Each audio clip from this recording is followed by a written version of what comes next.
Denver personal trainer LeeAnn Langdon, and this is Prime of Life Fitness. Feel-good fitness for the rest of your life. Ever since I planted my first bean seed in a paper cup back in grade school, I've been an avid gardener. But the older I get, the more I realize what a toll gardening takes on my aging baby boomer body. So here's a series of stretches that I use to recover after a hard day of work in the garden.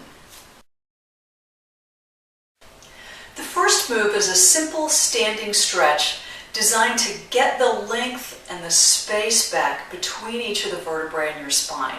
When you're gardening, you spend a lot of your time bent and stooped over, working in the dirt, and you lose that natural curve in your low back.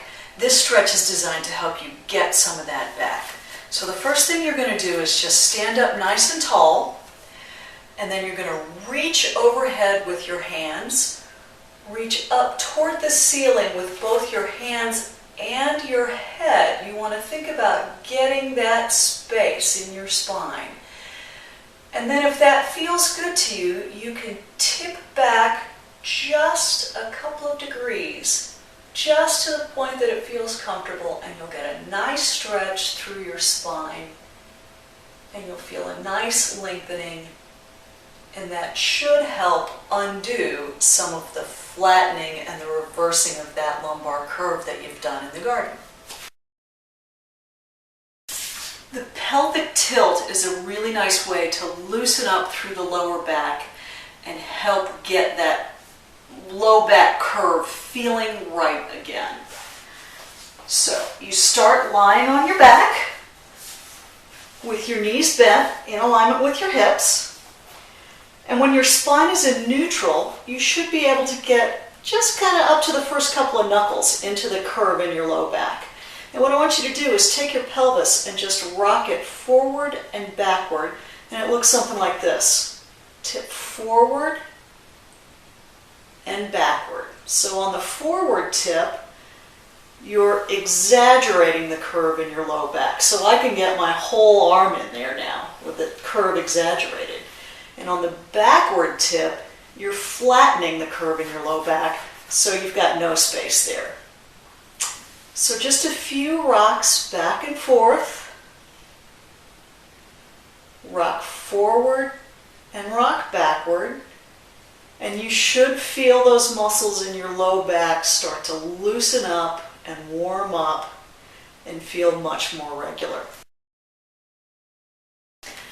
This next move is a cousin to the pelvic tilt, but this time instead of tilting your pelvis forward and backward, I'm going to have you tilt your pelvis up and down, side to side.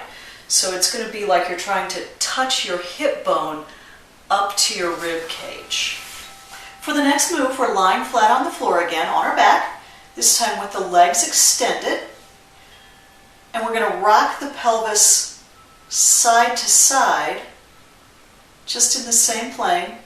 So it's as if you're trying to draw your hip bone up toward your rib cage. So a very simple and small motion, keeping everything flat on the ground. You're just going to slide your hip bone up toward your rib cage, like you're cracking a nut in there, and then lower it back down.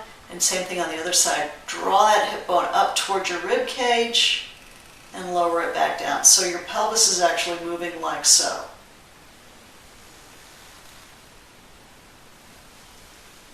It's a very small movement, very small muscles, but I guarantee you if you've been in your garden all day, you're going to feel that, and it's going to feel good. You may need to rock back and forth a number of times before those muscles start to loosen up and feel normal again.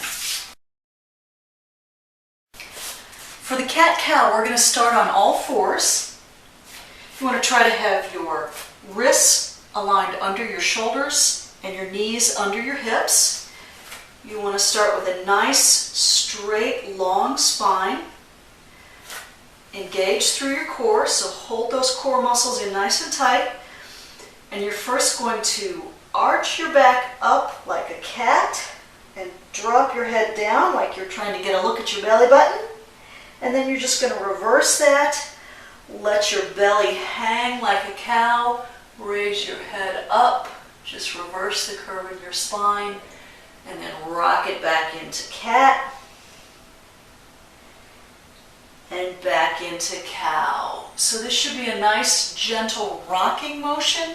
You want to get just to the end of the range of motion and then gently reverse it and turn it around the other direction. So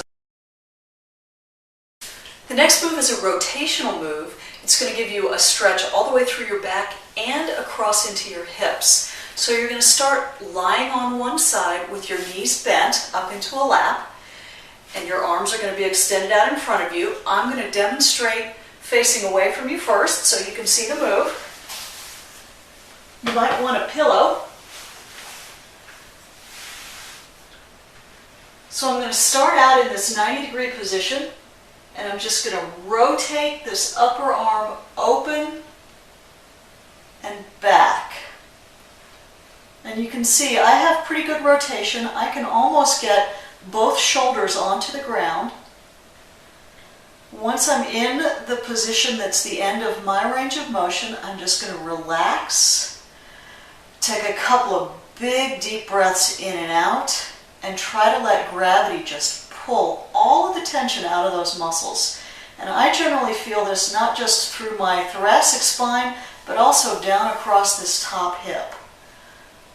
So here's the end point of that move, and you're just going to hold it here and relax.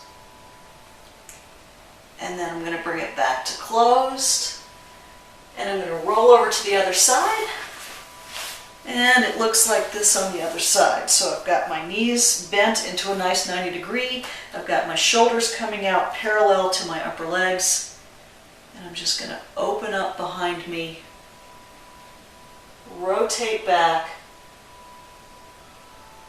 and feel the stretch through my upper spine and across the top of this hip. If you're tight across your chest and your shoulders, you may also feel it across here. Where you feel the stretch is where you need it, and that's okay. Just be sure that you don't push beyond a level that's comfortable for you. The figure 4 stretch is a really good stretch for across your hips, another area that gets tight when you spend a lot of time working in the garden. So I want you to sit forward on the edge of your chair and bring one foot up over so that your ankle is resting on the opposite knee. If you have pretty good flexibility, your legs are going to look kind of like a number 4. Now, don't worry if your knee sits something like this. That's just because that's the amount of flexibility you have. That's fine. You just want to be in a position that's comfortable for you. You want to get a stretch, but you don't want to be in pain. So if this is where it's comfortable for you, this is where you should be. Now, my knee sits a little bit lower down, so that's where I'm going to be. Next thing I want you to do is pull up nice and tall through your spine. I want you to be straight and strong through your spine, because from here we're going to just tip forward over those legs. And you should get to a place, and mine's right about there, where you start to feel a stretch right through the top of this hip. Now, if you get to that place here, that's fine. That's where you want to stop and try to relax and release. So once you're in position, you just want to take a couple of nice deep breaths and try on the exhale to really get that muscle to let go.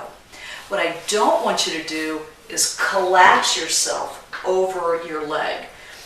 If you focus on keeping your spine nice and straight and tall, it's really just the tipping forward that gets you the stretch in your hips. You don't get any other benefit from collapsing your spine. For the next move, you'll need a chair or a countertop. You're going to face your chair, take a few steps back, and you're just going to flatten out so that your spine becomes parallel to the floor.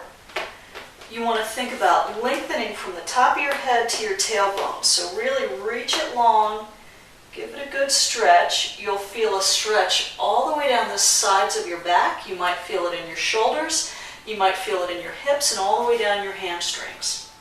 So just get into that position, reach it long, feel a good stretch, couple of good deep breaths in and out. Try to get those muscles to relax and release. Whenever you're stretching, it's important to remember that you'll get the best results if the muscles are warm when you start.